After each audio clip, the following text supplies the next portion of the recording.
The security guard's voice was trembling when he called me. "Ma'am, you need to come down to the parking lot right now." I was 7 months pregnant, and I had just finished watching my baby girl on the ultrasound screen, her tiny, perfect face. Her little hands curled up close to her chest. The doctor told me everything looked absolutely beautiful. I had no idea that while I was watching my daughter's heartbeat flicker on that monitor, someone was tearing apart my car in the parking garage 1 floor below. Every single window smashed, all 4 tires slashed. Words scratched deep into the metal. Home wrecker, baby trap, he's mine. The police showed me the security footage later. A blonde woman, designer clothes, calm, precise, methodical. She even stopped to take selfies with the wreckage. I knew her face the second I saw it. My husband's assistant, my husband's mistress. But here's the thing she didn't know. What my cheating husband didn't know, what nobody knew until it was far too late. I'm not just some pregnant wife whose car got destroyed in a parking garage. I'm Police Commissioner Robert Sullivan's daughter. And what happened after that? Let's just say certain people learned the hard way that choices come with consequences. This is the story of how I went from sobbing in a half-finished nursery to standing in a courtroom watching everything crumble for the people who tried to ruin me. My name is Elena, and this is what happens when you go after the wrong woman. Let's begin. The security guard's voice crackled through her phone. "Ma'am, you need to get down to the parking lot right now." Elena Harper pressed one hand against her lower back and shifted her weight. 7 months pregnant meant everything hurt. Her feet, her hips, her ribs, where the baby kicked without mercy.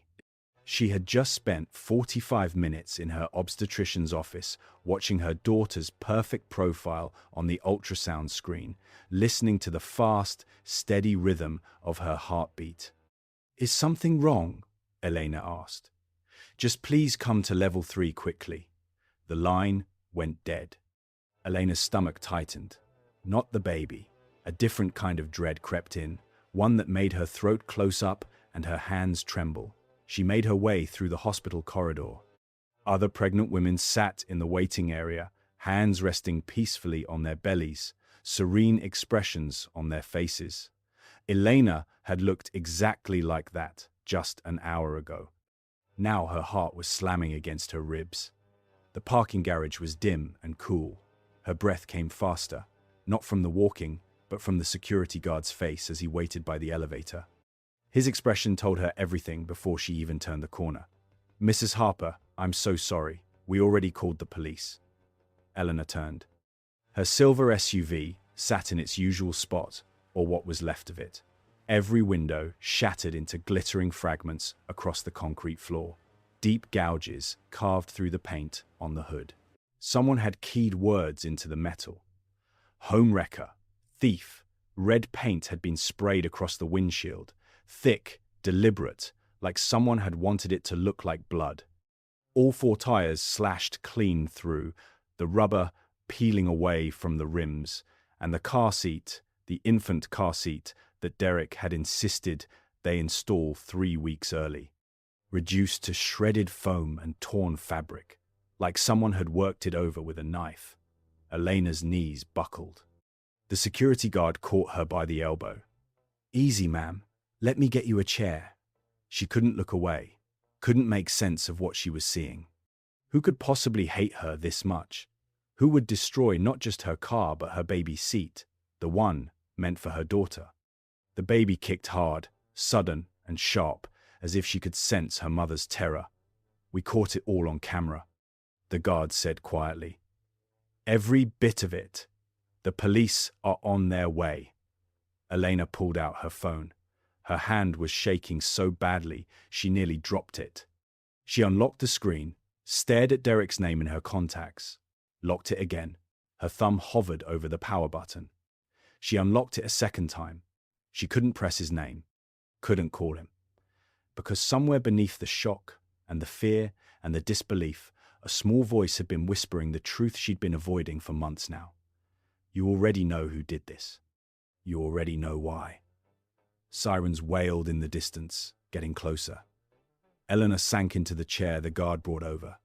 Her maternity dress stretched tight across her belly. The baby kicked again, slower this time, like she had worn herself out. "I'm sorry," Elena whispered down to her daughter. "I'm so sorry." Two officers stepped out of the elevator, a man and a woman. The woman looked to be in her mid-30s, sharp eyes, dark hair pulled back tight into a bun. She took one look at Elena's swollen belly and the destroyed car behind her, and her jaw went rigid. "Ma'am, I'm Detective Sarah Morrison. This is Officer Marcus Brennan. How far along are you?" 7 months. Jesus Christ. Detective Morrison turned to her partner. "Who does this to a pregnant woman?" Officer Brennan was already photographing the damage, the shattered windows, the slashed tires, the words carved into the hood. He crouched down to look at the destroyed car seat, and Elena watched his face go hard. "They destroyed the car seat," he said. "This wasn't random vandalism.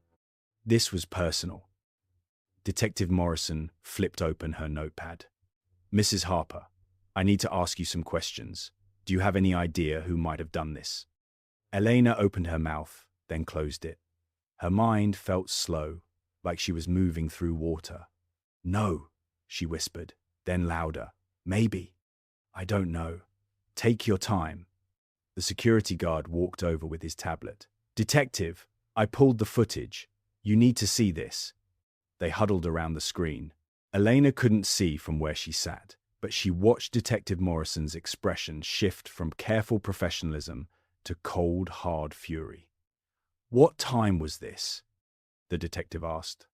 "About 11:30 this morning, 2 hours ago, when Elena had been lying on the exam table watching her daughter suck her thumb on the monitor.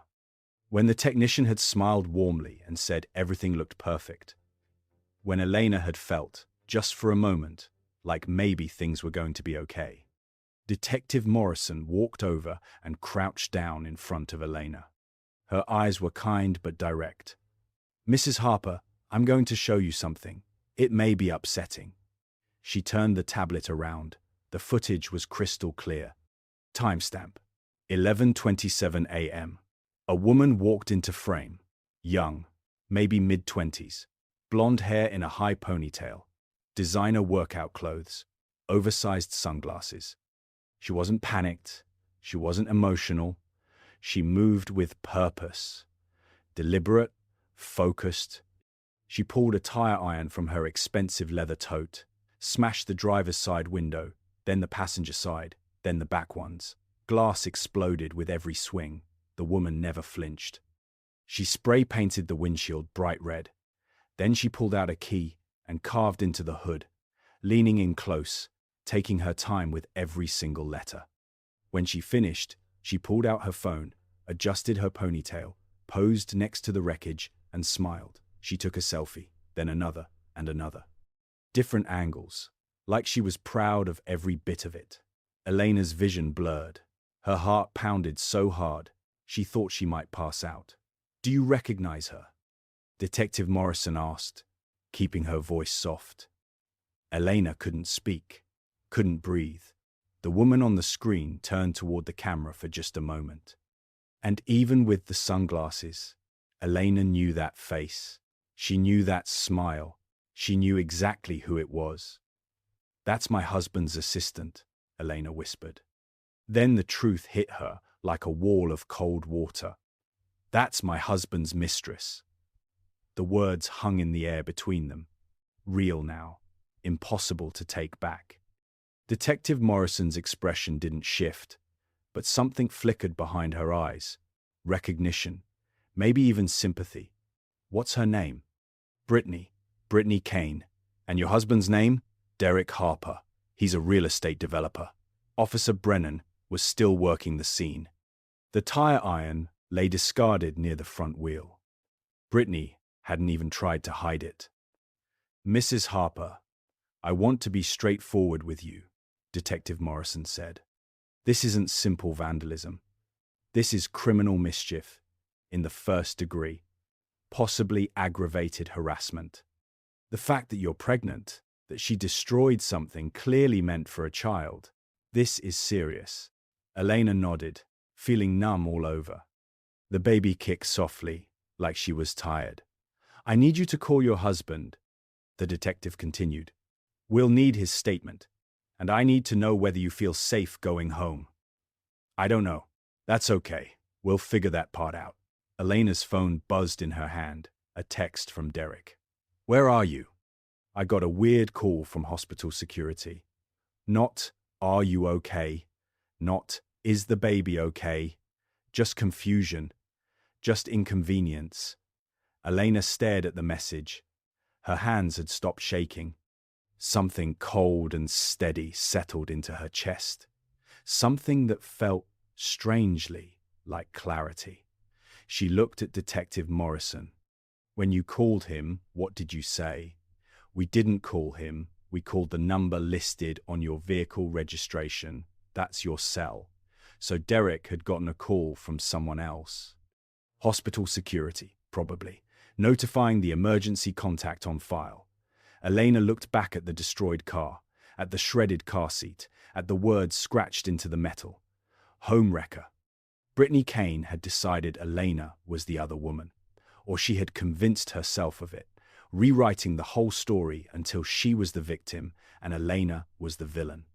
I'll call him, Elena said, but I want to see the rest of that footage first. Detective Morrison nodded and handed over the tablet. There's more. After the selfies. You should see it. Elena pressed play. Brittany finished taking her photos, tucked her phone away. Then she pulled something else out of her bag. A can of spray paint, a different color, bright pink. She painted big looping letters across the driver's side door. Baby trap. Then she moved to the passenger side and wrote, He's mine. She stepped back, looked at everything she had done, and laughed. Elena couldn't hear it, but she could see Brittany's head thrown back, shoulders shaking. Then Brittany blew a kiss at the car and walked away. Casual, relaxed, like she had just finished running errands. The footage ended. Elena sat very still. The parking garage was quiet except for the hum of the fluorescent lights overhead and the distant rumble of traffic. Mrs. Harper. Detective Morrison's voice was gentle. Are you okay? Elena looked up slowly. No, but I will be. She unlocked her phone and called her husband. Derek picked up on the third ring. Where are you? His voice was clipped, tense. I got a call from hospital security about police being at your car. Not, are you okay? Not, is the baby okay? Not, what happened? Elena closed her eyes. The baby shifted. A slow, rolling movement, like she was turning in her sleep. Someone destroyed my car, Derek. Silence. Too long. The kind of silence that confirmed every fear she had been pushing down for months. What do you mean destroyed? I mean every window is smashed. All 4 tires are slashed. There's paint all over it. Words are carved into the hood. Another pause. Elena could hear him breathing, could almost picture him calculating, measuring his words, deciding what angle to take. Jesus, Elena, that's awful. It was probably just some random vandalism. Some kids with nothing better to do. Don't worry, insurance will take care of it. I saw the security footage, Derek. The silence stretched longer. Security footage. It was Brittany. She heard him inhale sharply, then nothing. 5 seconds. 10. 15. 8. Who told you about Brittany? Not, there is no Brittany. Not, you're mistaken. Not, what are you talking about? Just, who told you? Confirmation. Admission. The truth Elena had been desperately hoping wasn't true. The security camera told me about Brittany, Elena said. Her own voice sounded strange to her, calm, detached, like she was describing something happening to someone she barely knew. She spent 20 minutes destroying my car. Then she took selfies with it. Then she spray painted that you belonged to her. Elena, I can explain. I'm at the hospital parking garage with 2 police officers. They need to talk to you. Detective Sarah Morrison and Officer Marcus Brennan. Police? Elena, you can't press charges. This is just a misunderstanding. A misunderstanding? Elena laughed. The sound surprised her. Sharp and hollow, nothing like her usual self. She destroyed the car seat, Derek. The seat for our daughter. I'll be right there. No. The word came out harder than she intended. Go home. I'll meet you there after I'm finished with the police. Elena. She hung up. Detective Morrison was watching her carefully. Are you sure you want to go home tonight? We can arrange somewhere else for you to stay. I'm sure. I need to talk to him face to face. Okay, but I want you to have this. The detective handed her a business card. If you feel unsafe at any point, you call me, day or night. Understood? Elena nodded and tucked the card into her purse. Officer Brennan wrapped up his evidence collection. He had bagged the tire iron, gathered paint samples, taken detailed notes. Professional, thorough.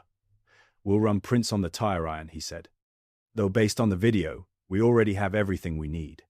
What happens now? Elena asked. We file the report, get a warrant for Miss Kane's arrest. Given the footage and the fact that you're pregnant, the DA will pursue this aggressively. Detective Morrison's tone was matter of fact. This is a felony, Mrs. Harper. She could face real prison time. Eleanor looked at her destroyed car one last time. Glass everywhere, metal gouged and twisted, paint dripping down the sides like open wounds. Good, she said quietly. Detective Morrison drove Elena home. She didn't push conversation, didn't try to fill the silence. Just drove steadily, one hand on the wheel, glancing over occasionally to make sure Elena was holding together. They pulled up to the house Elena and Derek had bought 2 years earlier. A modest colonial in a quiet neighborhood, white with blue shutters. A small front yard where Elena had planted flowers the previous spring. Before she got pregnant, before everything became complicated. You have my card, Detective Morrison said. Use it if you need to. Thank you. Elena walked up the front path. Her keys jingled as she unlocked the door. The house was quiet. Derek's car sat in the driveway, but he wasn't in the living room or kitchen. She found him in the nursery. He stood in the middle of the room, hands tucked in his pockets, staring at the pale yellow walls. The white crib Elena had put together by herself just the week before. The handmade mobile of clouds and stars her mother had given her at the baby shower, Derek had skipped. I've been thinking, he said, without turning around. Maybe we should repaint this room. Yellow's kind of boring, isn't it? Elena set her purse on the dresser. Her hands were steady. Her mind was clear, like the shock had burned away everything except what was real. How long, Derek? It's not what you think. How long have you been sleeping with Brittany? He turned. His face had been arranged into something careful, concerned, regretful. The look he had probably rehearsed in his head on the drive home. It just happened. I didn't plan it. You've been so focused on the pregnancy, and I felt lonely, neglected. She was just there. Elena sat down in the rocking chair.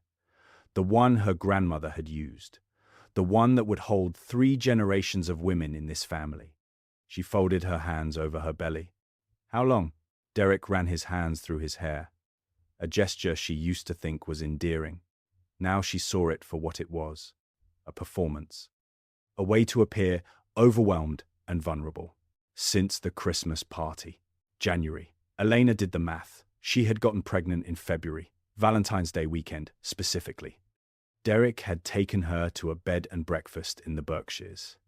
He had made love to her with what she'd believed was genuine tenderness. Told her he couldn't wait to start their family. He had been cheating on her when they conceived their daughter. The room seemed to shift beneath her. Eleanor gripped the arms of the rocking chair. You were sleeping with her when we got pregnant. It didn't mean anything. It was physical. Elena, you have to understand. She destroyed my car while I was at my ultrasound. She's confused. emotional. I tried to end things with her last week, and she didn't handle it well. This is my fault for not being clear enough. Eleanor stared at him, really looked at him. When had this stranger replaced the man she married? Or had he always been this person and she had simply loved him too much to see it clearly? Get out. What? Get out of the nursery. I need to be alone. Eleanor, we need to talk about this right now. He left. She heard his footsteps on the stairs, heavy and resentful, like she was the one being unreasonable. Elena sat in the rocking chair and looked around the room she had built with so much care. The soft rug beneath her feet, the blackout curtains, the bookshelf already lined with children's books her mother had been collecting for years. She had been building a home for her daughter, while her husband had been building a lie. Her phone buzzed. A text from Rachel, her closest friend. Just heard from Sarah Morrison. Are you okay? I'm coming over. Elena didn't respond. She went to the kitchen. Her body moved on autopilot. Open a cabinet, take out the dishes. The wedding china they never used. The everyday plates. The mugs. She started reorganizing everything, taking each item out, wiping it down, putting it back in a different place. Her hands moved steadily. This she could control. This made sense. The pregnancy vitamins went on the top shelf, prenatal supplements beside them, ginger tea for the mornings when nothing would stay down, crackers for when even water felt like too much. Evidence of how carefully she had been growing their child while Derek had been growing a secret. She heard the front door open, Rachel's voice calling her name. In here. Rachel appeared in the kitchen doorway, took one look at Elena surrounded by dishes, and her face crumpled. Oh, honey. Elena kept reorganizing. Did you know? No, Elena.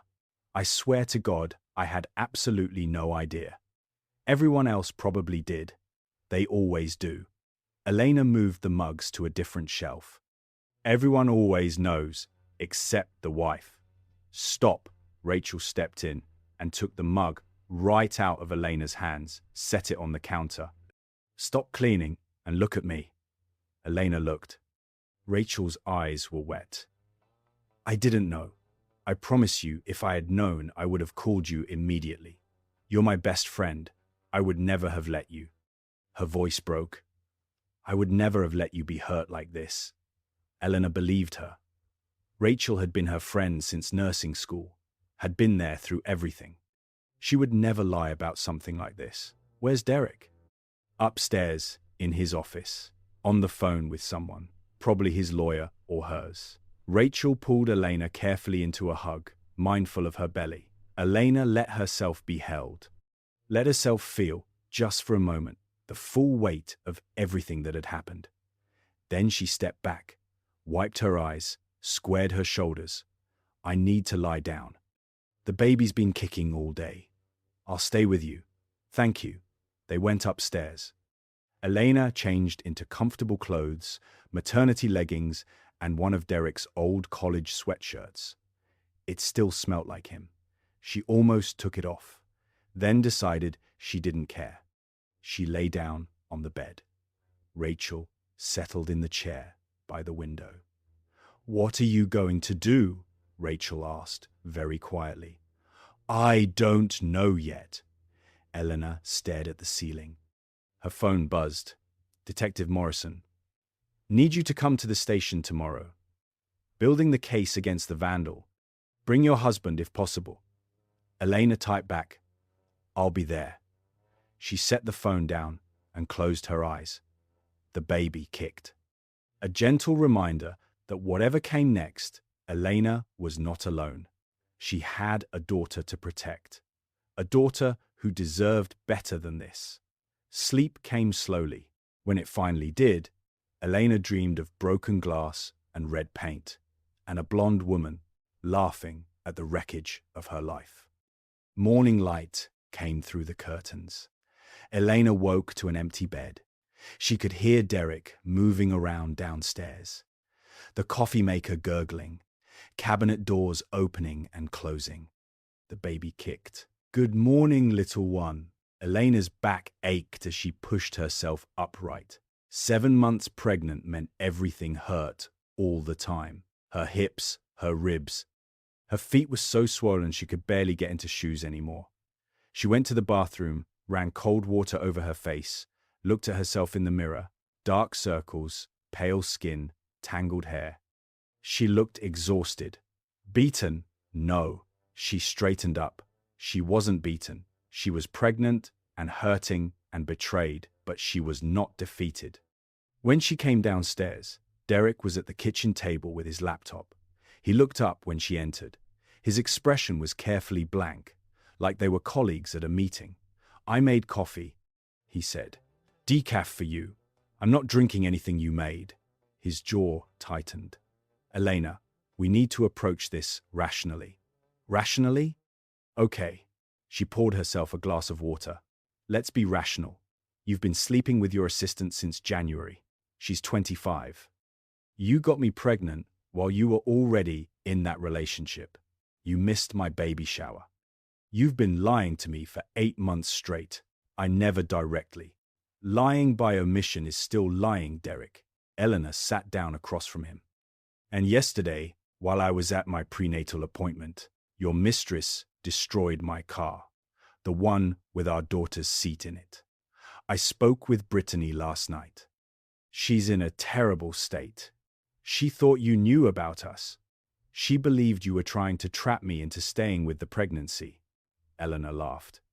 The sound came out sharp and cold. "Trap you? We planned this pregnancy. We talked about it for months. I have the text messages where you begged me to stop taking birth control. That landed." She saw it on his face. "That was before." "Before what? Before you decided you'd rather be with a 25-year-old? Derek flinched. "Don't be like that." "Like what? Your mistress destroyed my car and you're worried about my tone?" She's not thinking clearly. She's overwhelmed. I take full responsibility for not handling the end of things more decisively. "The end of things?" Elena's voice went flat. "So, you were planning to end it?" "I already did. Last week. That's why she reacted the way she did." "Reacted?" Elena set her glass down very carefully. "She committed a felony, Derek. She vandalized my car while I was 7 months pregnant with your child. That's not a reaction. That's a crime." I know. He pressed his hands over his face. "I'll cover all the damages. I'll make sure she gets the help she needs. The police are already handling it, and they need both of us to come in this morning and give statements. I have meetings all day. I can't just cancel them. Or I'll call Detective Morrison and tell her you refuse to cooperate." He stared at her. She held his gaze. Something shifted between them. An understanding. The balance of power had changed. "Fine," he said at last. "What time?" 10 o'clock. He nodded and shut his laptop. "I need to make some calls." After he left the room, Eleanor sat at the kitchen table and tried to remember the last moment she had felt genuinely happy in this house. Not performing happiness, not making the best of things, actually happy. She couldn't find one. The doorbell rang. Elena pushed herself up and answered it. Rachel stood on the porch with coffee and a box of donuts. "I brought contraband," Rachel announced. "Real coffee, lots of sugar, everything your doctor would strongly advise against. You're a gift from heaven." They sat in the living room. Elena took one sip of real coffee and almost cried. "How are you holding up?" Rachel asked. "I'm not really sure. I feel like I'm watching this happen to someone else. That shock, it'll pass. Probably." Elena bit into a chocolate donut. "We have to go to the police station at 10. Derek is coming with me. Do you want me to drive?" "No, I'll take Derek's car. Mine is still wherever the police brought it. I'm coming with you anyway, for moral support." Elena didn't argue. Having Rachel there would help. It would make everything a little less overwhelming. At 9:30, Derek came back downstairs in a suit, his lawyer suit, navy blue, crisp white shirt, red tie. The outfit he wore when he needed to intimidate. "Ready?" he asked. Elena looked down at her maternity jeans and oversized sweater. "I'm not changing." "I didn't ask you to." They drove to the police station in silence. Rachel followed in her own car. When they arrived, Detective Morrison was waiting in the lobby. "Mrs. Harper, Mr. Harper." She gave a brief nod. "Thank you both for coming. Let's use the conference room." The conference room was small, no windows. Fluorescent lights humming steadily overhead. Detective Morrison sat across from them with a thick file folder and a laptop. "Mr. Harper, I need your statement regarding the incident yesterday." Derek leaned forward, all business. "Detective, I understand my wife's car sustained some damage. That's unfortunate, but I don't believe pressing charges is the right path here. This was an emotional outburst. I'm prepared to pay for all damages in full and ensure that Miss Kane receives the support she needs." "Miss Kane committed multiple felonies, Mr. Harper. This is a criminal matter. It cannot be resolved through a personal payment." "I understand that, but let me show you something." Detective Morrison turned the laptop around and pressed play.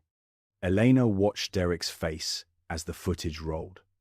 Brittany systematically working through the car, his expression barely changed, a slight tightening around his eyes, a muscle flexing in his jaw.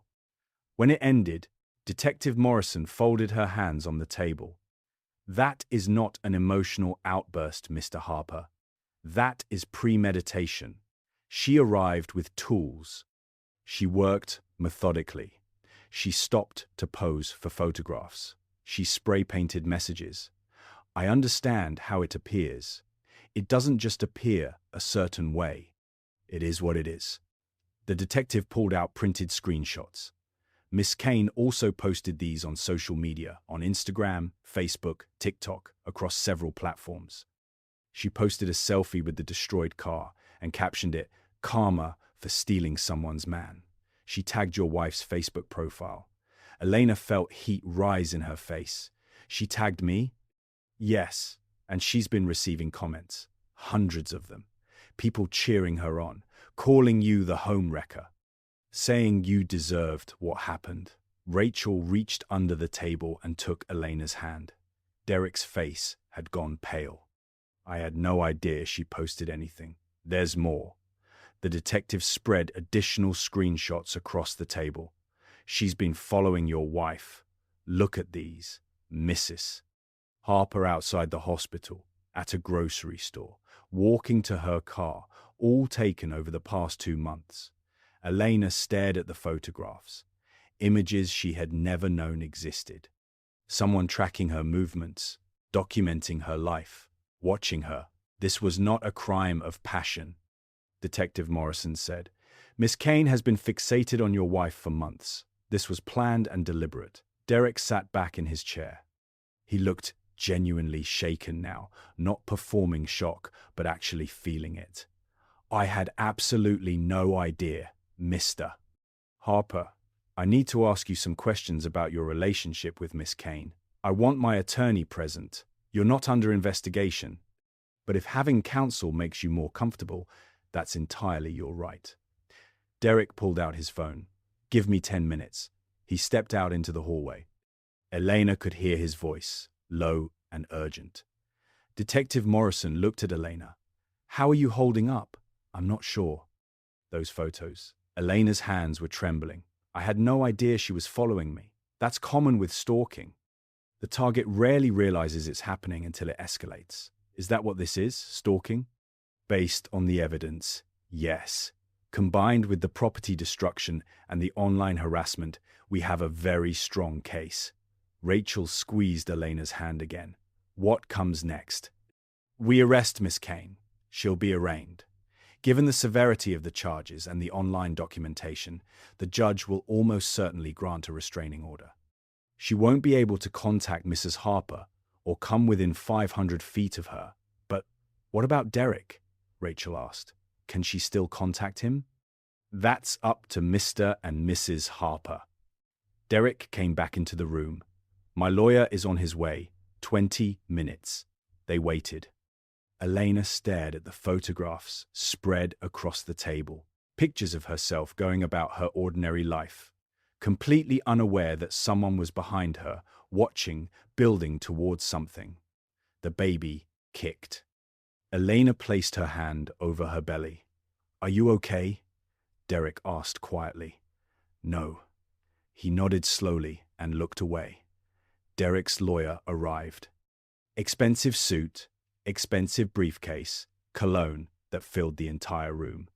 Richard something. Elena didn't catch the last name. My client will not be answering questions without a clear understanding of the full scope of this investigation, Richard said. Your client is not under investigation, Detective Morrison repeated, patient as ever. We're gathering information about the nature of his relationship with Miss Kane. Even so, I advise him not to comment. Derek looked at his lawyer, then at Elena, then at the photos still spread on the table. I'll answer your questions, he said. Richard's jaw tightened. Derek, I said I'll answer them. Detective Morrison picked up her notepad. How long were you involved with Miss Kane? Since January. 8 months. Can you describe the nature of the relationship? We were seeing each other romantically. Were you aware your wife was pregnant during this time? She found out she was pregnant in February. So yes. Did Miss Kane know about the pregnancy? Yes. I told her early on. How did she respond? Derek hesitated. She was upset. She had believed I would leave my wife for her. Did you tell her that? Another pause. Longer. I may have implied it. Early on, when things felt very intense, Elena pressed her nails into her palms. When did you decide to end the relationship? A few weeks ago, when Elena started visibly showing, when it became real that we were actually having a child together, I realized what I had done. And how did Miss Kane respond when you ended things? Not well, she called constantly, showed up at my office, threatened to tell Elena everything. Did she threaten physical harm? Not in those specific words, but she said things like, I'll make you regret this, and she doesn't deserve you. Did you report those threats? No, I thought I could manage it on my own. Detective Morrison wrote it all down. The scratch of her pen was loud in the quiet room. One more question, Mr. Harper. Did you give Miss Kane any gifts during this relationship? Yes, some jewelry, nice dinners. Were any of these purchased using joint marital funds? Derek's face went red. Possibly. I don't remember specifically. We'll need access to your financial records, joint accounts, credit cards, to establish the full picture of the relationship and any potential financial fraud. Financial fraud? Richard leaned forward. Detective, there's no evidence my client used marital assets. Using marital funds to conduct an affair is financial fraud in divorce proceedings, and given that Mrs. Harper is 7 months pregnant, a judge will take that extremely seriously. Derek looked at Elena, really looked at her. She saw something shift in his eyes. Fear. The slow, sinking recognition of consequences. Elena, I'm sorry. I never intended for any of this to happen. She didn't answer. Just looked at this man she had loved and married and believed in. This stranger who had turned their life to ash. Mrs. Harper, Detective Morrison said gently. Would you like a break? No. I want to see the rest of it. Some of what's coming is difficult. Show me. Detective Morrison pulled up more posts. Screenshots from Instagram, Facebook, Twitter. All from Brittany's accounts. Just took out the trash. Sometimes karma needs a little helping hand. When the side chick is actually the wife, and the wife was the real side chick all along. Who's laughing now? to the woman who trapped my man with her baby. I hope your kid grows up knowing what you did. Post after post after post, going back months, all about Elena. All building a world where Elena was the villain and Brittany was the wronged party. And in the comments, hundreds of people cheering her on, calling Elena things Elena couldn't bring herself to reread. Rachel made a small, involuntary sound. Like she had been hit, Elena just kept looking. This woman, this stranger, had built an entire parallel story, and people had believed every word. We'll be submitting all of this as evidence, Detective Morrison said.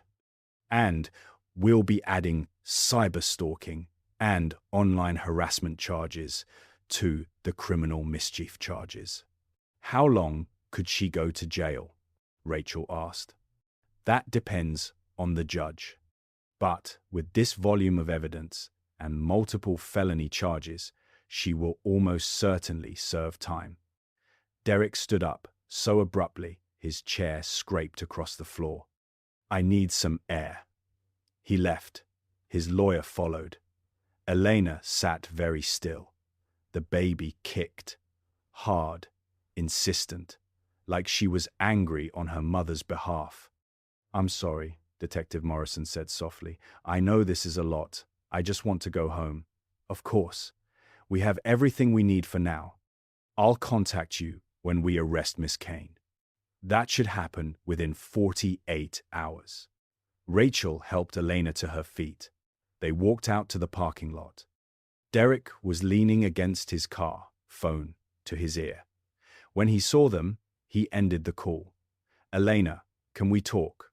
No, please. 5 minutes. No, Derek. He reached out and grabbed her arm, not hard, but firm, stopping her. Elena, we need to figure this out. Let go of my arm. Just listen to me for 1 minute. Let go of my arm right now, or I'm going back inside to get Detective Morrison. He released her, stepped back.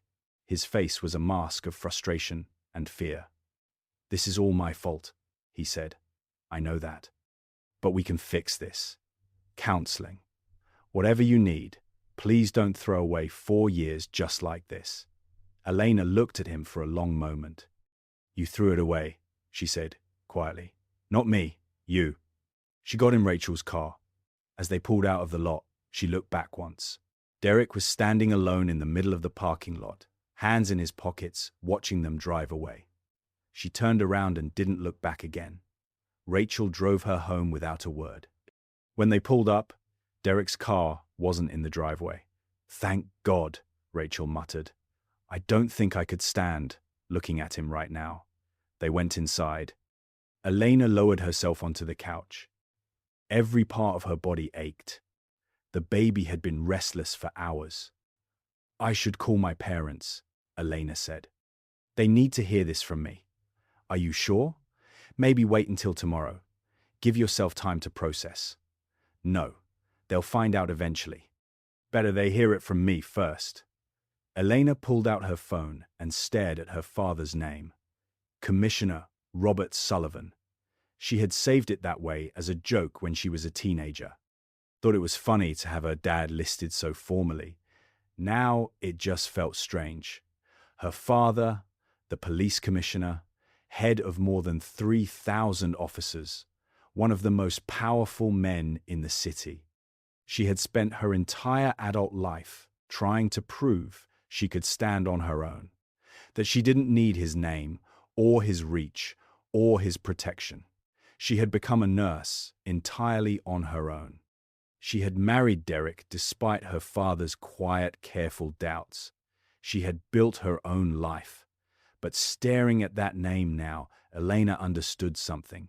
She didn't want to hide this. Didn't want to protect Derek from facing what he had done. Didn't want to stay quiet and handle it like a good, obedient wife. She wanted help. She wanted her father. She wanted someone whose whole being was built around protecting people he loved. Before she could dial, her phone rang. Detective Morrison. Mrs. Harper, I have some news. What is it? I just briefed my captain on the case. Before I had finished, he stopped me and asked about the victim's name. When I said Elena Harper, he asked if you were Commissioner Sullivan's daughter. Elena's heart stopped. How did he know? Standard protocol. Any crime involving the family of a senior official gets flagged and reported upward. Are you Commissioner Sullivan's daughter? Yes. Silence on the other end. Then Detective Morrison let out a long, slow breath. Mrs. Harper. Elena, your father already knows what happened. What? I called him this morning. It's department policy. Any crime involving the immediate family of the commissioner gets reported directly to him. He's been in his office for the past 3 hours, going through the case file. Elena's vision blurred. He knows. He's already known all day. Why didn't he call me? I believe he wanted to give you space. He didn't want to push his way in. He was waiting for you to reach out when you were ready. Elena ended the call, sat with the phone in her hands. Her father knew, had known since morning, had been sitting in his office reading about how his pregnant daughter's car had been torn apart by her husband's mistress, and he had waited. Let her come to it herself. She dialed his number. He answered on the first ring. Elena, just her name, but she could hear everything in it.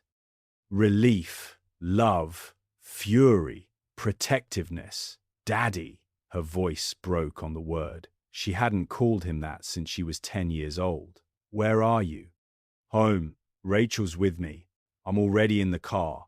I'll be there in 20 minutes. He hung up. Elena set the phone down. The baby kicked again, strong and steady. Your grandfather is coming, Elena whispered to her belly, and he's going to help us. Rachel made tea. Elena sat at the kitchen table and waited. She felt strange, pulled slightly outside herself, watching the scene from a distance. When the doorbell rang, she didn't move. Rachel answered it. Commissioner Robert Sullivan stood in the doorway. He wasn't in his uniform, just jeans and a polo shirt, just Dad. He was 58, tall, still powerfully built despite years behind a desk. Gray hair cropped short, blue eyes that never missed anything. Those eyes crossed the room and found Elena, took in her rounded belly, her pale face, her hands pressed flat against the table to keep them still. He walked to her in 3 long strides and pulled her close. Elena broke. Everything she had held back all day came at once. She sobbed against her father's chest. He held her tightly, one hand firm on her back, the other cradling her head. I've got you, he said quietly.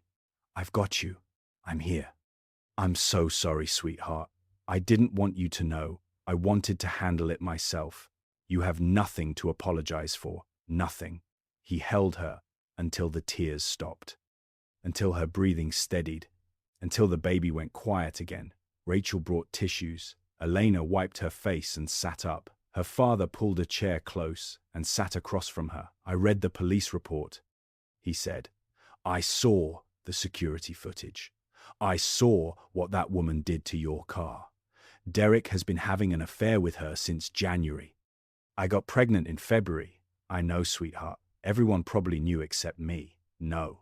His voice was hard and certain. If I had known, I would have told you immediately. Your mother would have told you the same day. We didn't know. Elena nodded. She believed him. Her parents loved her. They would never have let this go on if they had seen it. What do I do now? She asked. That's entirely your decision. But I can tell you what I think should happen. Tell me. I think you press full charges against Brittany Kane. I think you file for divorce immediately.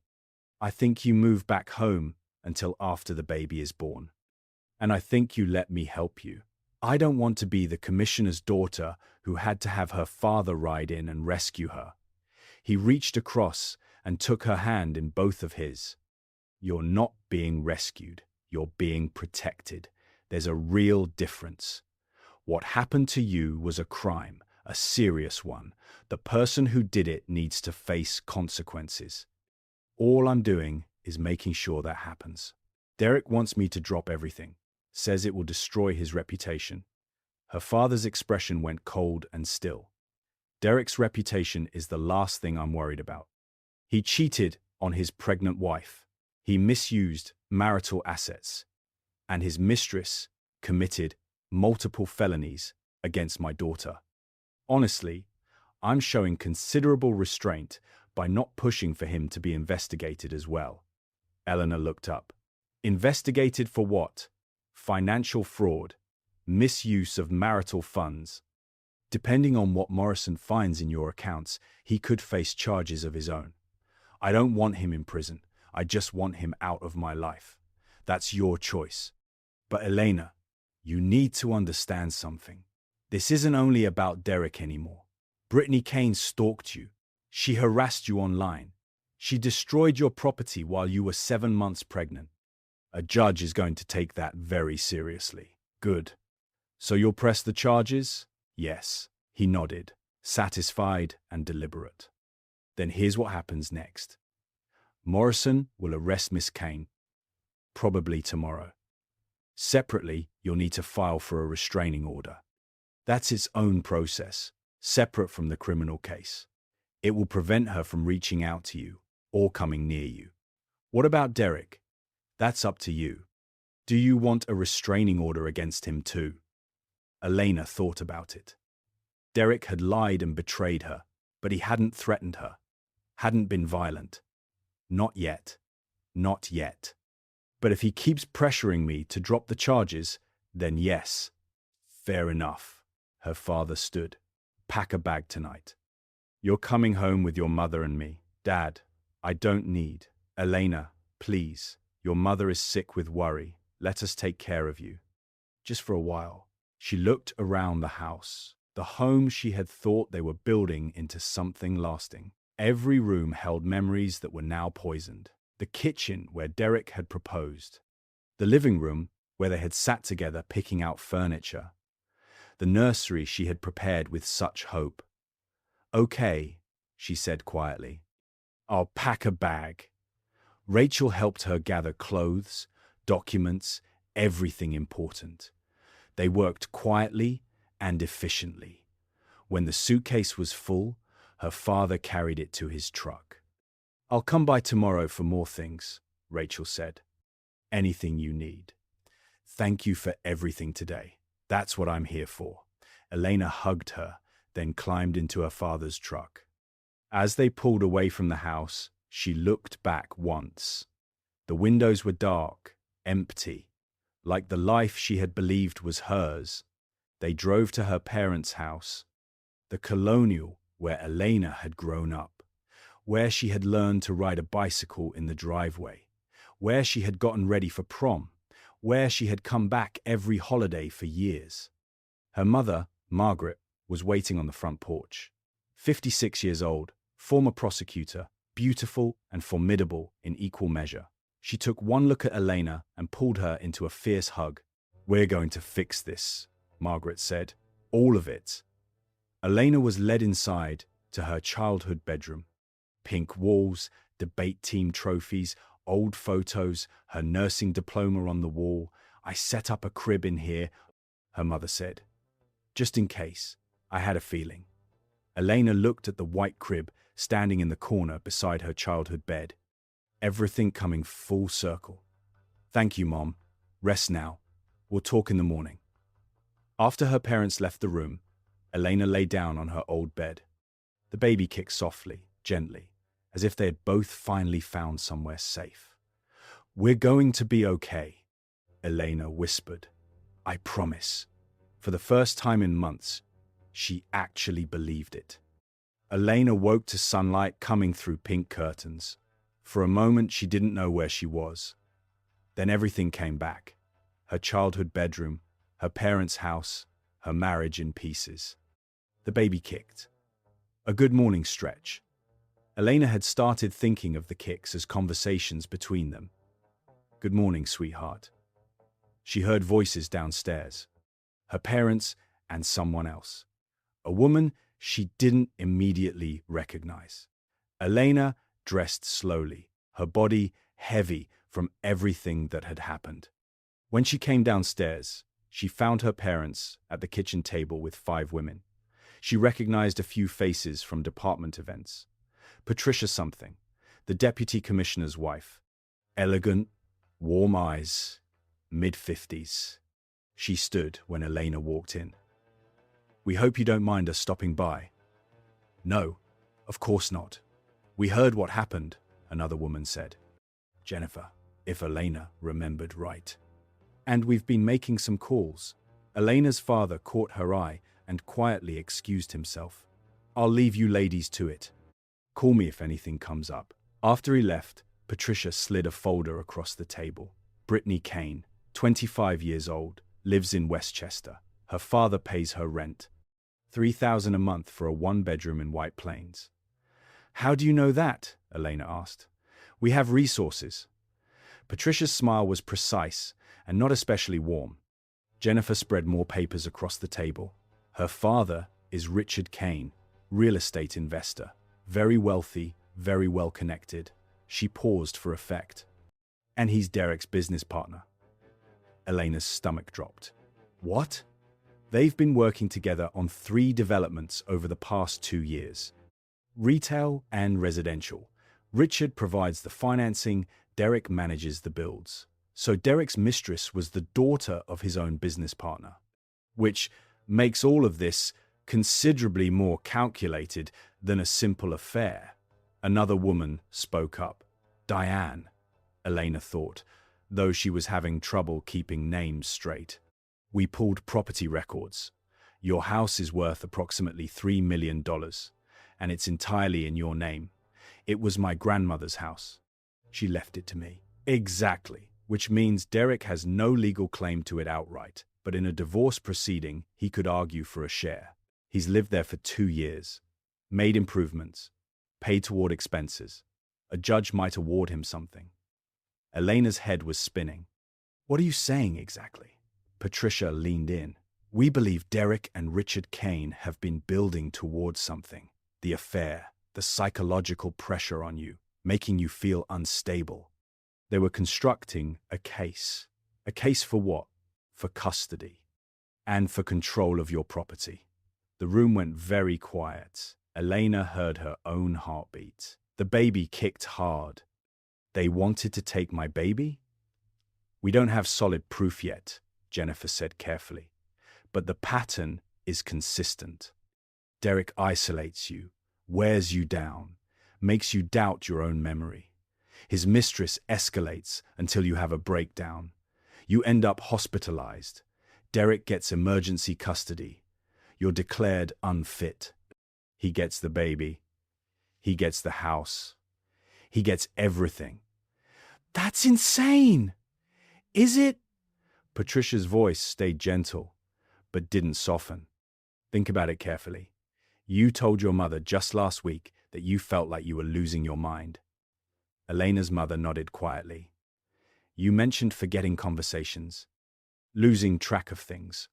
I thought it was pregnancy brain, but now, looking back, it appears deliberate." Patricia tapped the folder. "This is textbook psychological abuse.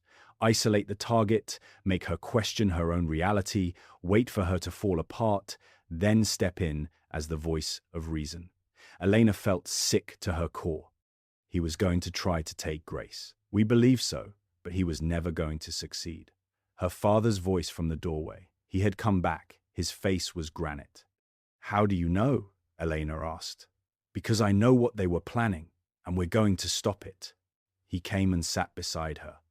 "Richard Kane has been pressuring Derek for months to find a way to get access to that property, buy you out, persuade you to transfer ownership. Whatever it took, Derek refused. Said you'd never agree. So, Richard found a different angle. He sent his daughter. We can't say with certainty that he directed her.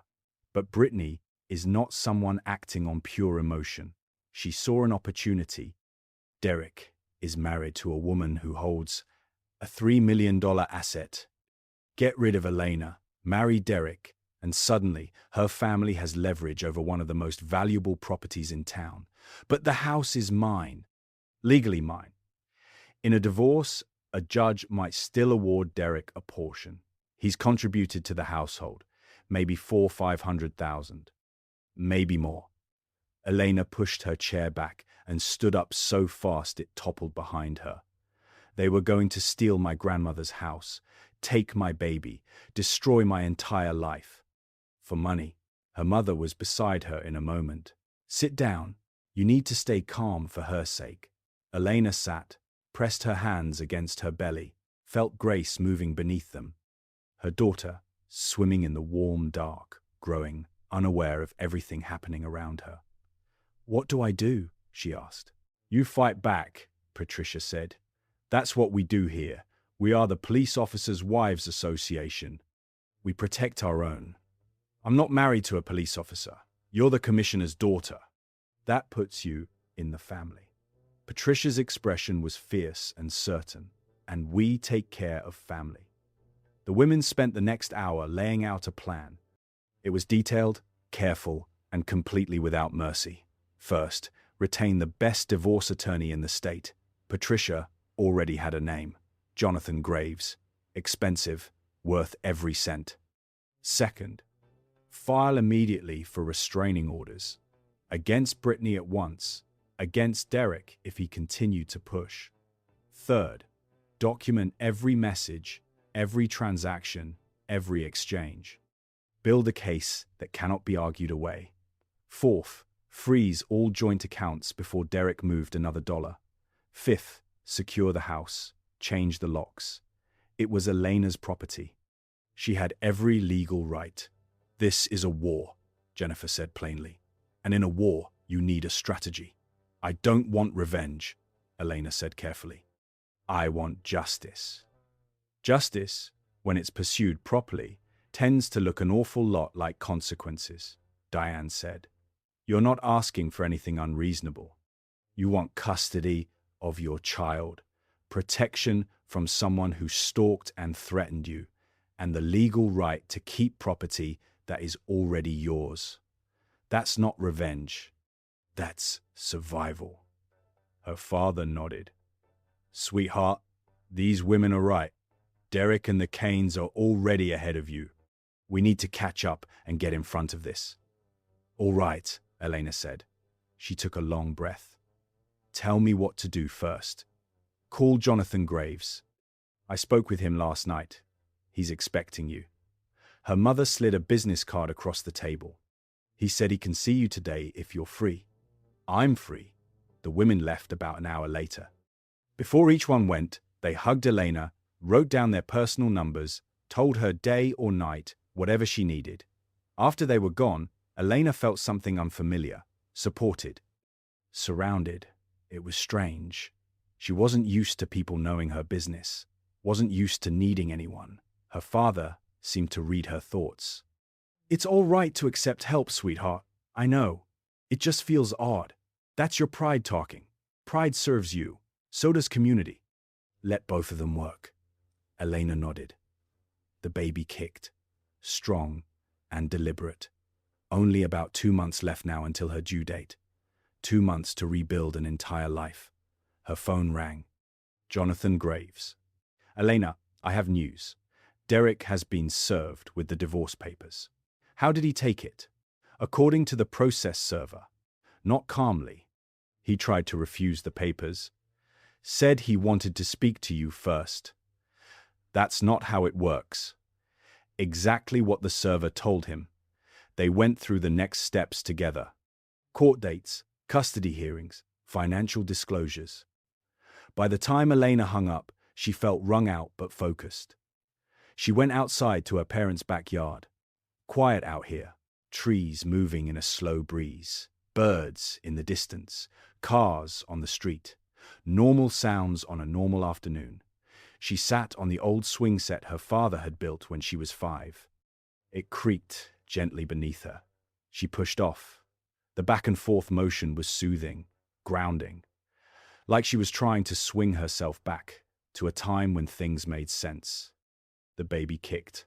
Your grandfather built this, Elena said out loud. I used to spend hours out here trying to swing high enough to touch the sky. The baby kicked again. You're gonna swing on this someday. with your grandpa pushing you and your grandma watching to make sure you don't fall. Tears came. Not grief exactly. Something else. Gratitude. Relief. She wasn't alone. Her daughter would have people who loved her fiercely. Even if Derek was gone, even if everything was broken, Grace would still have a family. Rachel came out and settled onto the swing beside her. They moved back and forth in silence for a while. "You're going to be okay," Rachel said finally. "I know. No, I mean it. More than okay. You're going to be genuinely great. How can you be so sure?" "Because I know who you are. You're the strongest person I've ever known. And you're going to raise your daughter to be just as strong." "I just wanted her to have a normal family. She'll have something better than normal. She'll have a mother who refused to accept less than she deserved. That's worth more." They swung until the sun started dropping. Then they went inside. Elena's mother had made pot roast, mashed potatoes, green beans, comfort food. They sat around the table and talked about everything except the divorce and the charges and the arrest. Books, work, old memories. For a few hours, Elena felt almost like herself again. Afterward, her father pulled her aside. "Derek called my office today." Elena felt her stomach pull tight. "He said you were being unreasonable, that you weren't giving him a chance to explain himself." "What did you tell him?" "I told him you don't owe him a single thing, and that if he contacts you, me, or anyone else in this family again, I will have him brought in for harassment." "Thank you, Dad." He hugged her, long and firm. "I should have followed my gut about him from the start.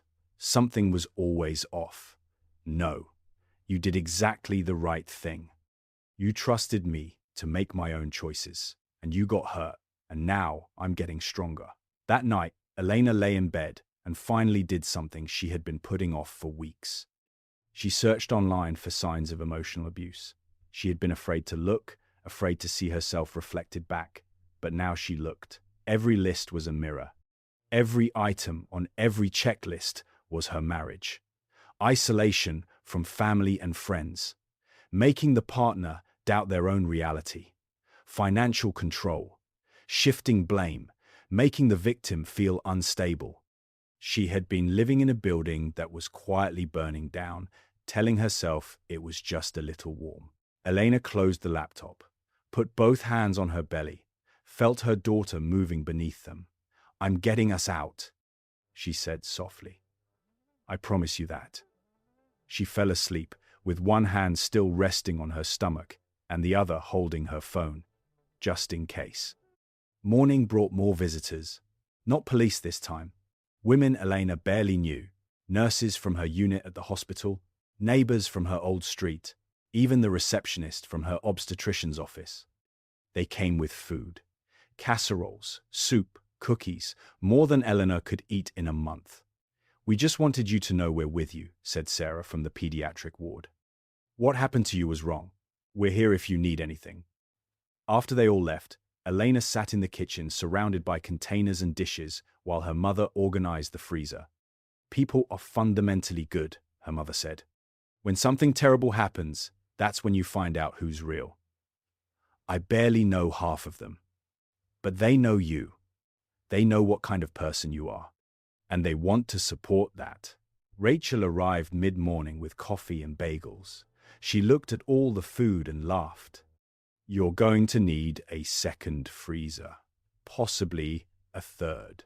Elena bit into a bagel. "I can't believe how many people came." "You're not alone in this, Elena. That's what everyone is trying to tell you." They were eating when Patricia arrived again, with Jennifer and 3 other women Elena didn't know by name. "We have news," Patricia said, without any pleasantries. "Can we sit?" They gathered in the living room. Elena's father joined them. Something about the atmosphere told her this was important. "We kept digging," Jennifer said, pulling out another thick folder, "into the business relationship between Derek and Richard Kane. And we found something significant." She spread papers across the table. They're partnered on a major development. Luxury condos in a prime downtown location. The project is valued at around $50 million. Okay, they need collateral for the construction loan. The bank wants at least $5 million in assets to back it. Elena felt it before Jennifer even said the words, "My house, yes." Combined with some other properties Richard holds, they'd have enough to satisfy the bank, but the house is solely in your name. Derek can't use it without your consent. So they needed to get it away from me, or get access to your consent. If you were under severe stress, isolated, hospitalized, Derek could have pursued power of attorney. He could have signed on your behalf. Elena thought back carefully. Had Derek asked her to sign anything recently? Everything from the past few months was blurred. She couldn't pin it down. I don't think I signed anything. Good. But they were likely building toward it. The affair, the pressure, the steady erosion of your confidence. If you had broken down completely, been admitted somewhere, Derek could have taken control of your affairs temporarily. He'd have had everything. Diane spoke up. There's also something else. We looked into Brittany Kane's employment history. She's been fired from 2 previous jobs.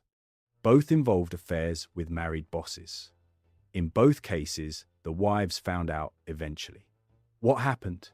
First wife had her car keyed. Nothing was ever proven. Second wife's house was egged repeatedly. Same story. No charges. She's done this before. Yes. But this time we have video, documented evidence, witnesses, and social media posts in her own handwriting. She won't walk away clean from this one. Elena felt cold and sick all at once. I wasn't even her first target. No, but you will be her last. Patricia's voice was quiet and certain, because for the first time, someone she targeted had both the will and the means to fight back. Patricia looked directly at Elena. I want to be honest with you. This is going to get harder before it gets easier. The Kanes have money and lawyers and people who will fight on their behalf. They will push back. I know, but so will we. That's what the association does. We don't abandon our own. The women left after another hour. Elena stood with her parents in the quiet house. I need to call Jonathan, Elena said. Tell him everything we just found out. Her father was already ahead of her. I called him this morning. He's ready for you. Jonathan was, as always, ready. He laid it out with precision. The connection between Richard Kane and the development deal, the collateral scheme, the pattern of behavior from Brittany. Combined with the affair, the financial fraud, the stalking, they had a case that would hold up under pressure. I want the house, Elena said. Fully protected. Done. I want full custody. Done. And I want it over quickly. Before Grace is born if possible. We'll do everything we can. The story broke on the evening news the same day. Elena was eating dinner with her parents when her mother's phone started vibrating. Then her father's. Then Elena's. Put on channel 7, her father said. The anchor's voice was serious. Breaking news tonight. A White Plains woman has been arrested for destroying a pregnant nurse's car and posting about it across social media. The victim, it has now been confirmed, is the daughter of Police Commissioner Robert Sullivan. Elena's stomach turned. Her photo appeared on screen, her nursing ID picture from the hospital website. Then the footage of Brittany being led out of her apartment building in handcuffs. She was fighting the officers, her hair loose, mascara running, screaming, "No, this is wrong." She's the home wrecker. She trapped him. The anchor continued over the footage. Brittany Kane, 25, has been charged with criminal mischief in the first degree, aggravated harassment, and stalking. Bail was set at $100,000. More footage. The car. The security video. Brittany posing with the wreckage as if it were a trophy. Miss Kane posted photographs of the vandalism across multiple platforms, calling it, quote, karma. She also posted images taken of the victim over a period of several months, demonstrating a clear pattern of stalking behavior. Elena's phone lit up immediately. Fellow nurses, old school friends, relatives she hadn't spoken to in years, all reaching out. Her mother turned the television down. "This protects you, Elena. The whole city knows now." Derek cannot control the story anymore. "I didn't want it to be public." "I know, but sometimes the public eye is the safest place to be." Elena's phone buzzed. Derek, on a number she didn't recognize. "You went to the news. You're destroying my career. How could you do this to me?" Not, "I'm sorry." Not, "Are you okay?" Just blame, just anger, like she was the one responsible for his choices. She showed the messages to her father. "Block it," he said. "Nay, Dad, Elena, block it. He's harassing you. He's blaming you for the consequences of his own behavior. Block the number." She did. Immediately, the buzzing stopped. The relief was immediate and physical. Rachel called a minute later. "Are you watching the news?" "Unfortunately." "Elena, it's everywhere. Every local channel. It's trending. People are on your side. Some people are calling me a liar. I saw those comments too. Ignore them. The truth is out. Everyone knows what really happened." After Rachel hung up, Elena made the mistake of scrolling through the coverage herself. The comments were split almost exactly down the middle. Half the people supported her completely.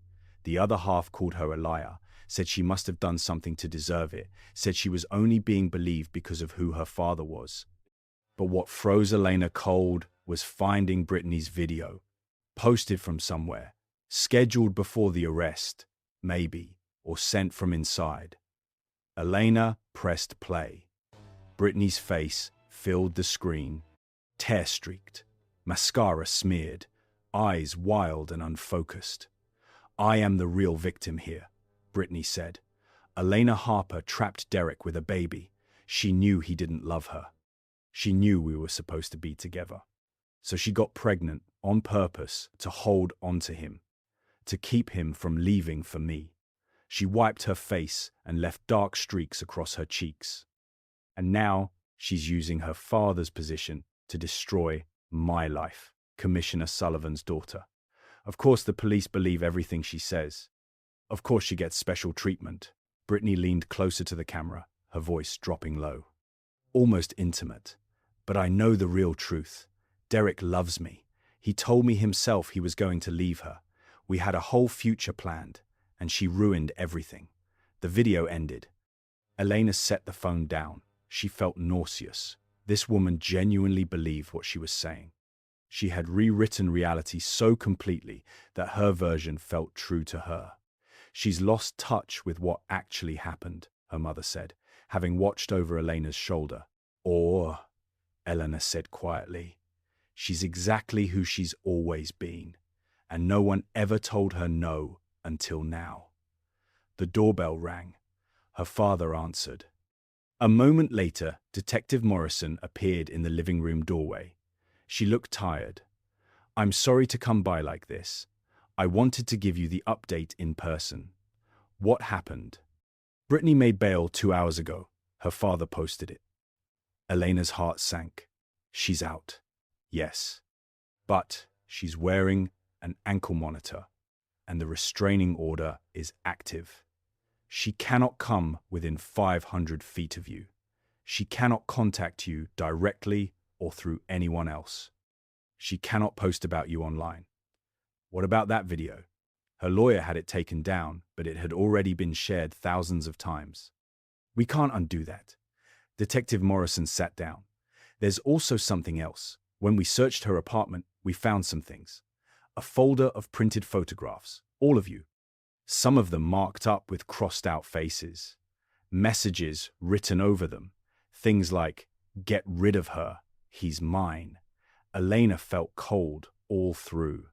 She was planning to hurt me." "We believe so. There's also this."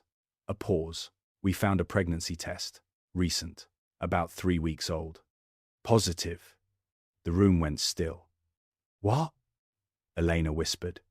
"Brittany may have been pregnant. She refused a medical examination when she was brought in. so we don't know the current status.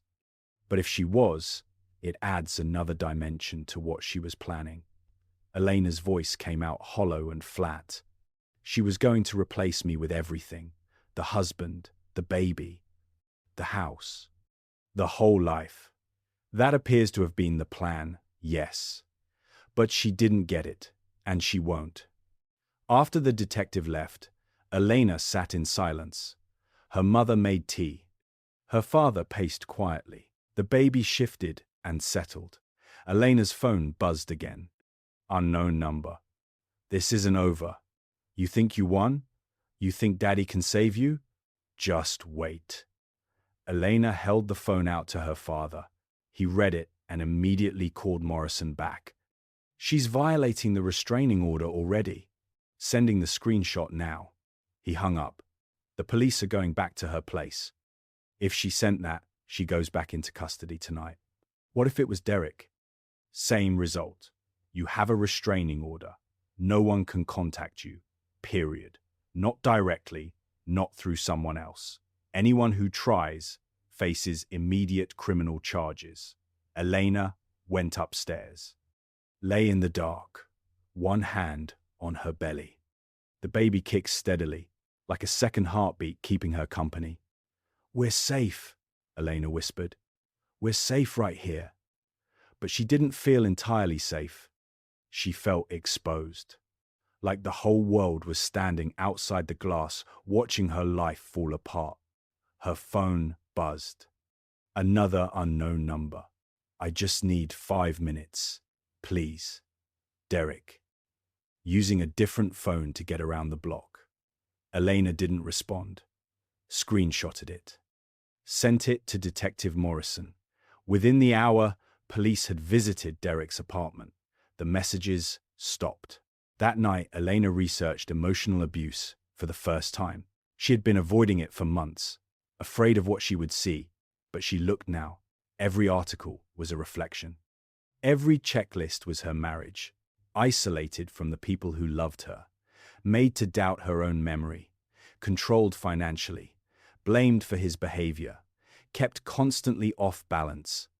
She had been living in a burning house, and calling it warmth.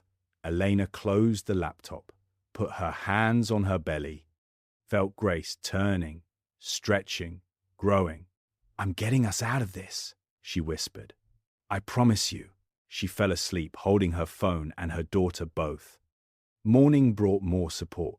Not police, women from everywhere, nurses, neighbors, near strangers who had heard what happened and come anyway with food and kindness and the simple human act of showing up. You are not alone. That was the message in every casserole dish, every bouquet, every quiet knock on the door. Elena was beginning to understand it. Patricia arrived again a few days later with Jennifer and others, with more research, more evidence, more strategy. The business deal, the collateral scheme, the pattern of targeting, each piece clicking into place until the picture was undeniable. Derek hadn't just cheated, he had been building a trap. And Brittany had walked right into it beside him, believing she was the hero of the story. Elena listened, processed, and finally made a decision. She was going to fight. Completely and without hesitation. She met with Jonathan Graves that afternoon.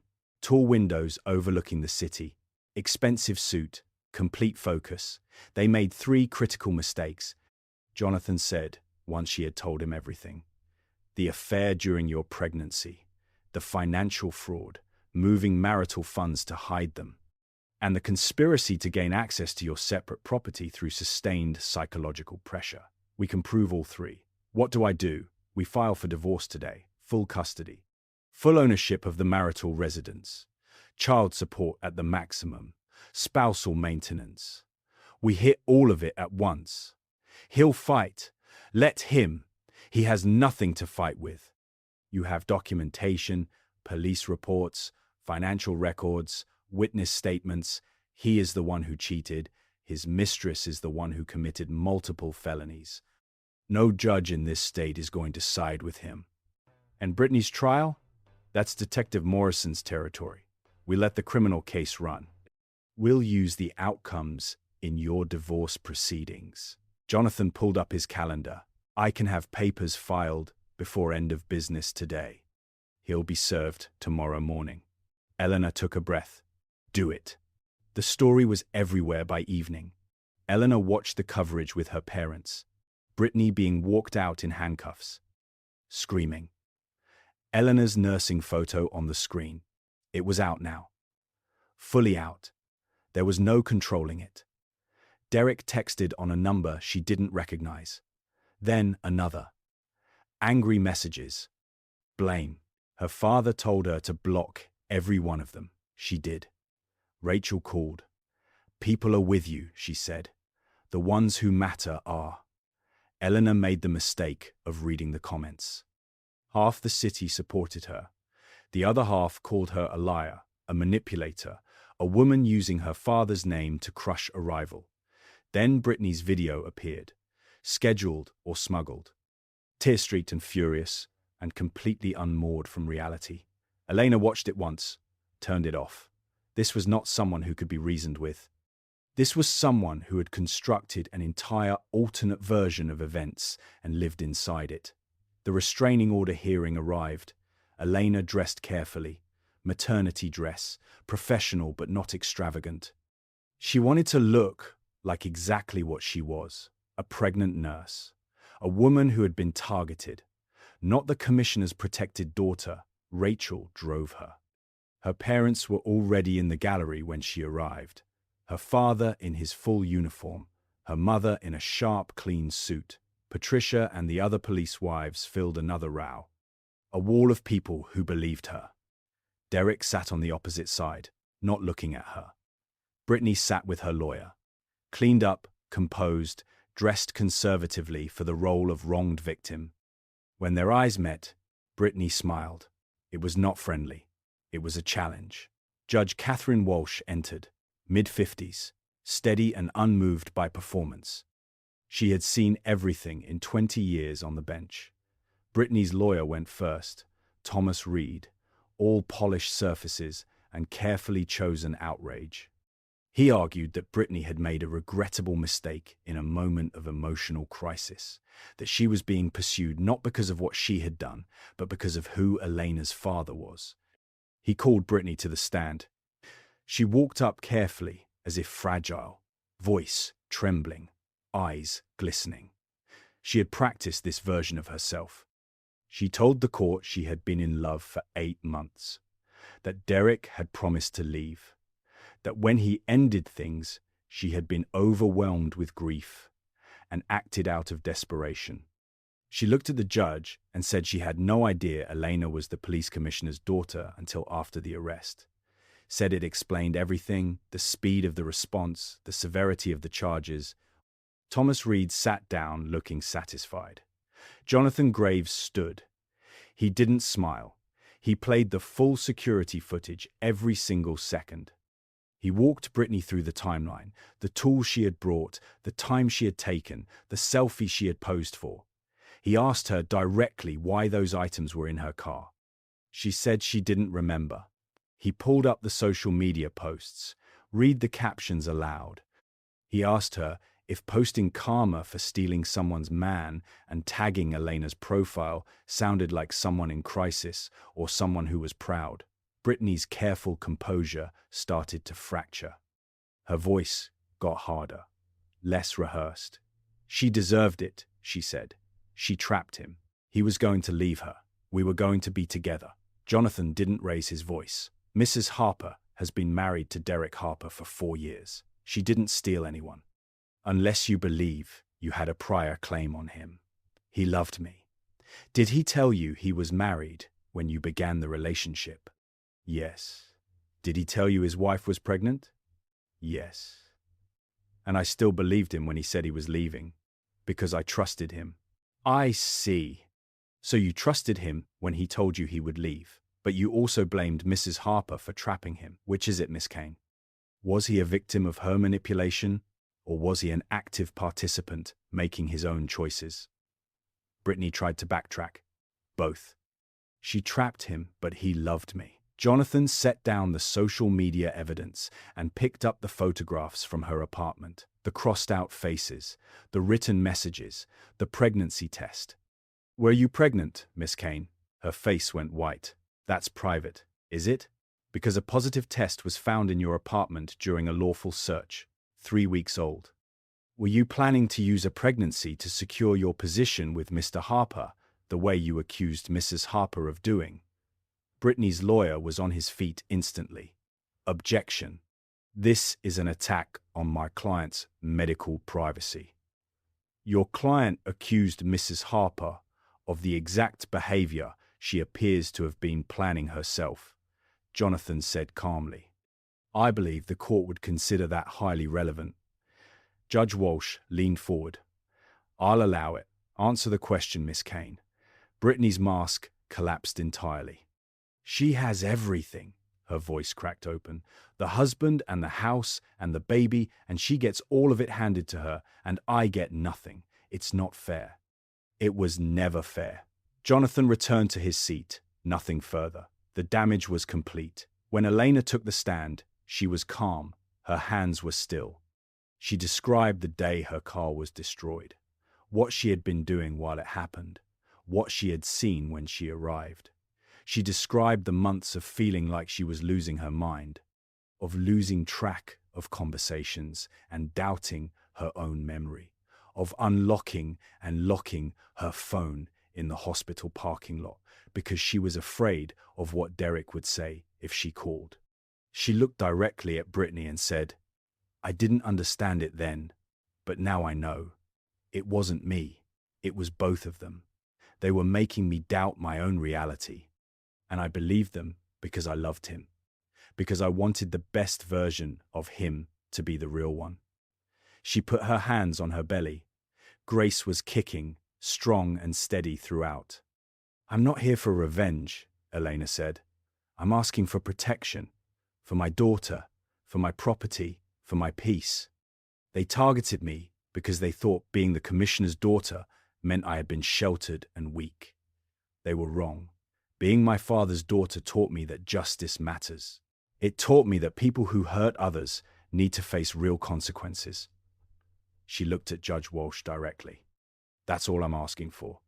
Thomas Reed's cross-examination landed nothing. Every attempt to make Elena look privileged or vindictive or manipulative was met with calm facts and clear documentation. He gave up. Judge Walsh called a recess. When she returned, she was brief and decisive. She had reviewed all evidence, all testimony, all documentation. She looked at Brittany. "Miss Kane, your actions were not an impulsive reaction to grief. They were calculated, deliberate, and directed at a pregnant woman. You stalked her, you harassed her across multiple platforms. You destroyed property intended for a child. These are serious crimes." Brittany began crying again. "The restraining order is granted. You are prohibited from contacting Mrs. Harper through any means, directly or through any other person. You may not come within 500 feet of her. You may not post about her on social media. If you violate this order in any way, you will be arrested immediately." She set down her papers. "Additionally, I am ordering a full psychiatric evaluation before your criminal trial can proceed. This is a court order, not a recommendation. Your behavior shows signs of delusional fixation. You need professional help." She brought down the gavel. Court was adjourned. Elena stood slowly. Her back ached. The baby was moving everywhere. Rachel hugged her tight. "You did it." Her father hugged her next. "I am so proud of you." Her mother just held her, quiet and fierce. "It's over. The worst of it is over." But when they walked outside, Derek was standing by his car. He watched Elena walk toward Rachel's vehicle. Their eyes met for a moment. Nothing passed between them. He was a stranger. She felt nothing at all. Not grief, not anger, not residual love, just a clear and peaceful absence. "Let's go home," Elena said, and she meant her parents' house. That was home now, the place with people in it who loved her. 3 weeks passed. The divorce moved forward. Derek's lawyer pushed for negotiation at every turn. Jonathan shut it down every time. Elena returned to work part-time. Her colleagues protected her, made sure she was never alone, never overwhelmed. The criminal trial was set. Brittany had been evaluated, diagnosed, and her lawyer was attempting a mental health defense. The prosecutor wasn't accepting it. Neither was Elena. She knew exactly what she was doing, Elena told Detective Morrison. She brought tools. She planned the timing. She posted about it afterward.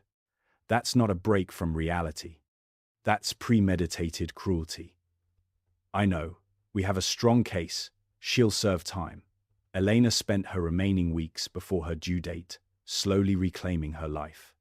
Rachel and Patricia helped her clear the house she had shared with Derek.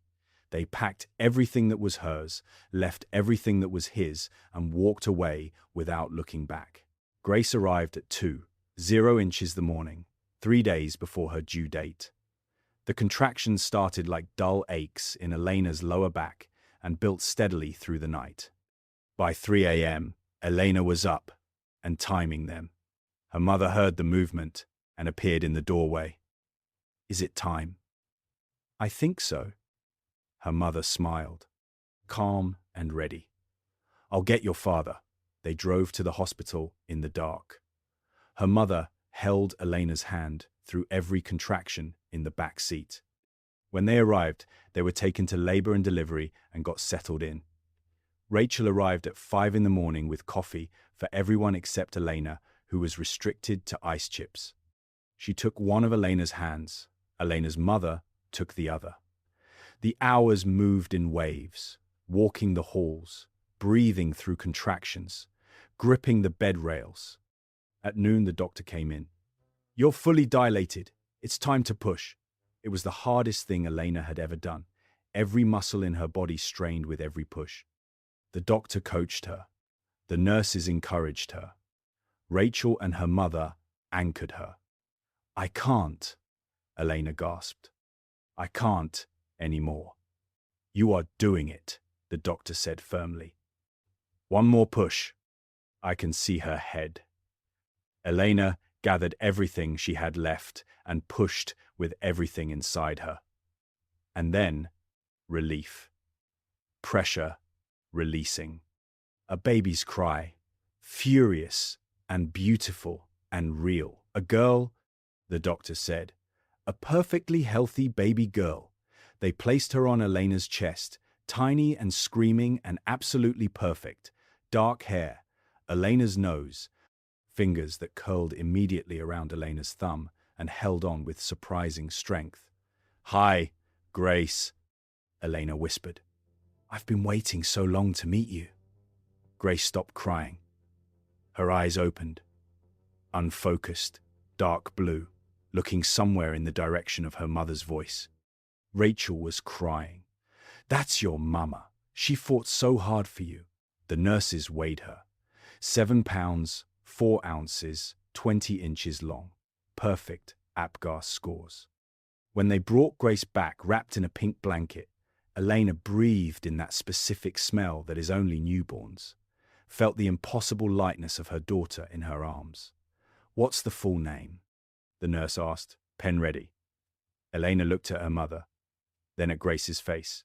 "Grace Sullivan Harper. Not only Harper, Sullivan as well. Her family's name. Their strength passed forward." "That's beautiful," the nurse said, writing it down. Elena's father was allowed in once everything had settled. He stood in the doorway for a moment. This tough, controlled man, police commissioner, father, his eyes were wet. "Come meet your granddaughter," Elena said. He crossed the room, slowly, carefully. Elena placed Grace in his arms. He looked down at her. 7 pounds of future, of possibility, of hope. "Hello, Grace Sullivan Harper," he said softly. "I'm your grandfather, and I promise you, no one will ever hurt you while I'm here." Grace yawned, stretched, and settled into his arms, as if she had always known exactly where she belonged. They stayed for an hour, taking turns, marveling at every small detail of her. Then the nurses moved everyone out. Mama needs to rest. Baby needs to eat. After the room cleared, Eleanor tried nursing for the first time. Awkward at first, then finding a rhythm. When Grace finally fell asleep, milk-drunk and peaceful, Elena held her against her chest and listened to the soft, even breathing of her daughter. The absolute trust of a newborn who simply knows she is safe. Derek texted. He wanted to come to the hospital. Elena typed back, "Not today. Supervised visitation will be arranged through our attorneys when I'm ready." He pushed back. She blocked the number. That day was hers and Grace's, and their families. Everything else could wait. Detective Morrison stopped by with a stuffed bear and a congratulations. Rachel visited every day. Patricia brought the police wives bearing gifts. On the third day, Elena took Grace home to the nursery her mother had set up. The white crib, the soft rug, the rocking chair, everything that was needed. She settled into the rhythm of new motherhood. Feedings every 3 hours, changing diapers, sleeping in short stretches, exhausting, all-consuming, and underneath all of it, a quiet and remarkable peace. Derek's lawyer called, requesting supervised visits. Elena agreed to weekly 2-hour sessions at a neutral location with a social worker present. Derek came the first time and held Grace as if she might shatter, stared at her with something that looked like disbelief. Grace slept through most of it, and when she woke, she cried until Elena took her back. "She doesn't know you yet," Elena said. "That takes time." He came back twice more, then he stopped. Said work was too busy, he'd reschedule. He didn't. By Grace's 2-month checkup, Derek had seen his daughter 4 times. Elena stopped expecting him. The divorce finalized when Grace was 3 months old. Elena signed the papers at Jonathan's office. Quick and clean. She was no longer Mrs. Derek Harper. Just Elena. Elena Sullivan Harper. Mother, nurse, survivor. Brittany's trial was brief. 3 days. The evidence was overwhelming. The verdict? Guilty on all counts. 18 months in county jail. 3 years of probation to follow. Mandatory therapy. The restraining order made permanent. A formal written apology required. The prosecutor called Elena with the details. 18 months seems short, Elena said. First offense, the prosecutor replied. The judge factored in the diagnosis, but 18 months in county is not easy time, and the probation terms are strict. One violation sends her directly to state prison for 5 years. She knows that. Elena felt something settle in her chest. Not celebration, not gloating, just satisfaction. Justice, done properly. The apology letter arrived about a week later. Elena almost threw it away without reading. Curiosity 1. Dear Mrs. Harper, I am writing to apologize. I destroyed your car. I followed you. I harassed you online. I made you afraid during a time when you should have felt nothing but joy. I was wrong. I let what I felt for Derek become a reason to hurt someone who had done nothing to deserve it. I convinced myself that you were the villain and I was the wronged party. But the truth is that I am the one who pursued a married man. I am the one who believed his promises. I am the one who hurt you when things fell apart. You didn't deserve what I did to you. Your daughter didn't deserve to enter a world where her mother had been targeted and threatened and made to feel afraid. I hope someday you can forgive me. I understand completely if you never do. I am getting help. I am learning what accountability actually looks like. I am trying to become someone better than the person who hurt you. I am truly sorry. Brittany Kane. Elena read it twice. Folded it, put it in a drawer. She didn't know if any of it was genuine. It didn't much matter. That chapter was closed. She had a daughter who was growing and thriving and needed her full attention. 6 months after Grace was born, Elena returned to work full-time. Her mother helped with childcare. Rachel was Grace's godmother. Patricia and the police wives folded Elena into their community as if she had always been there. Tuesday morning coffee became a fixed point in her week. She and Patricia and whoever could make it, talking about everything that wasn't the divorce or the affair or the trial, just life. She heard updates on Brittany occasionally. Released after serving her full sentence, living with her mother, working retail, banned from social media under the terms of her probation. Richard Kane's development deal had collapsed. He and Derek were both under financial audit for fraud. Derek's company was struggling. Clients had left. His reputation hadn't recovered. Elena felt nothing about it. No satisfaction, no vindication, just distance. That part of her life was in the past. Grace was her present. Grace was her future. On Grace's first birthday, they had a party. Small and warm and exactly right. Grace wore a pink dress and a tiny paper crown, and drove both hands into her birthday cake with absolute joy.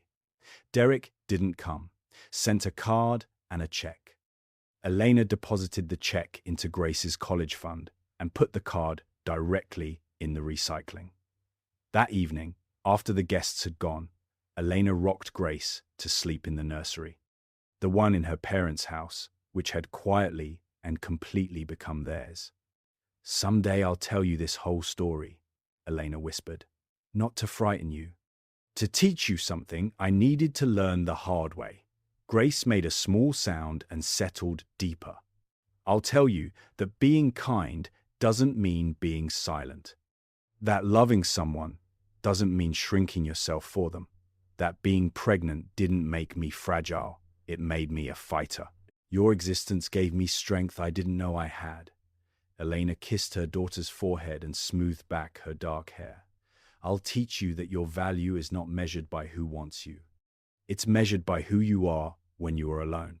And sweetheart, when it's just the two of us, I am exactly who I'm supposed to be." She placed Grace gently in the crib and stood watching her sleep for a long moment. This small, perfect, completely trusting person. This reason for everything. "Being the commissioner's daughter didn't save me," Elena said quietly. "But being my father's daughter taught me how to save myself."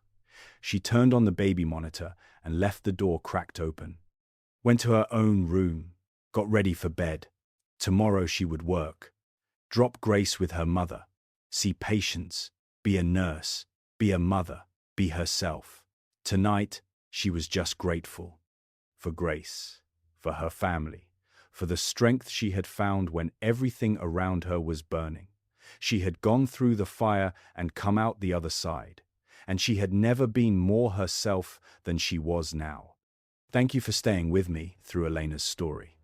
If this resonated with you, if you've ever felt made to doubt your own reality, made to feel crazy, made to feel like you were the problem when you weren't, I want you to say something clearly. You are not crazy. You are not overreacting. Your instincts are telling you something real. Listen to them. If you found yourself hoping Elena would find her footing, that she would protect herself and her daughter and get through to the other side, do me a favor. Hit that like button. Let me know this story connected with you. Drop a comment and tell me what you thought. Did you see where it was all heading? What would you have done in Elena's position? I read every single comment. I love hearing your perspective. And share this with someone who might need it today. Someone who is second-guessing themselves. Someone who needs a reminder that choosing yourself is not selfish. It's survival.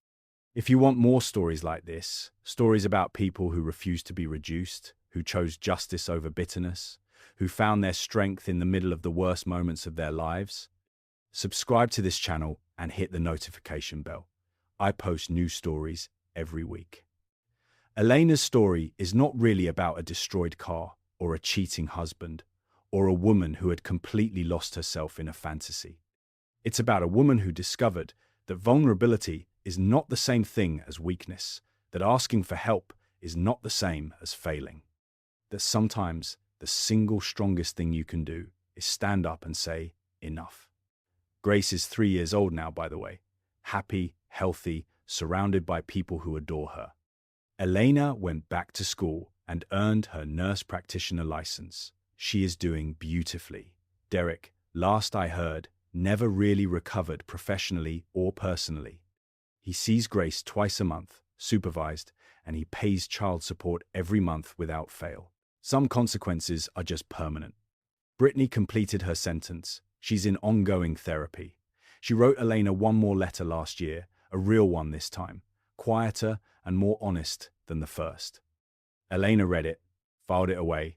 Some chapters stay closed. But Elena herself, she is living proof that you can walk through fire and come out forged in something stronger. So if you are going through something right now, if it feels like the ground is gone and everything is falling, remember her. Remember that the darkest moments often come just before the turn. You are stronger than you know. You deserve better than people who make you forget that. Thank you for listening. I'll see you in the next one.